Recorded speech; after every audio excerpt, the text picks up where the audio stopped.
umva ukuri. Mbega umubatizo wemewe nuwutemewe nuwuhe? Umva ukuri.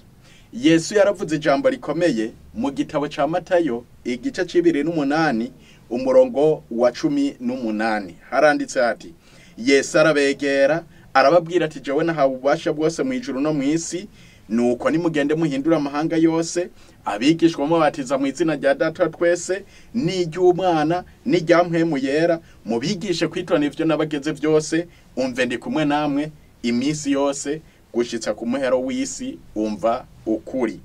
Yesu niwe citegerezo cacu. Yesu kandi niwe nzira n'ukuri n'ubugingo, nkuko vyanditse mu gitabo ca Yohana igice ca 14 uhereye ku murongo waho wa mbere. Yesu abatizwa na Yohana. Mu gitabo ca Yohana igice caho ca 3 umurongo wa 21 haranditse ngo: kandi Yohana nawe yabatiriza ahantu yitwa Yainoni hafi y'Isalimu, kuko aho hari amazi menshi abantu baraza bakabatirizwa nawe. Umva ukuri. Abantu benshi bazi yuko kubatizwa ku mutwe ari ukuri, bazi ko gusimba umuriro ari ukuri, bazi yuko gukubitwa inkoni ari umubatizo w'ukuri. Umva ukuri.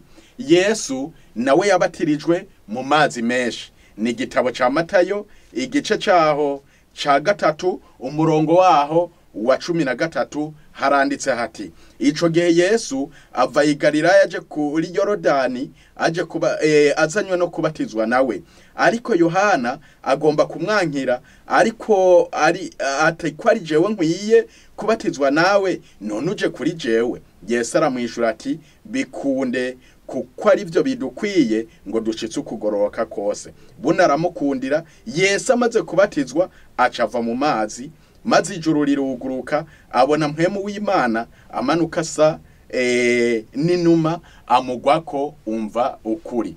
Yesu niwe citegerezo cacu. Yesu abatizwa na Yohana yabatirijwe mu mazi menshi, kandi kubatizwa bisobanura kuvuka bwa kabiri. Imana idufashe abantu b'Imana, umuntu yumve ko Yesu ari we citegerezo kandi kari we nzira. Umva ukuri. Yesu nawe yabatijwe mu mazi menshi.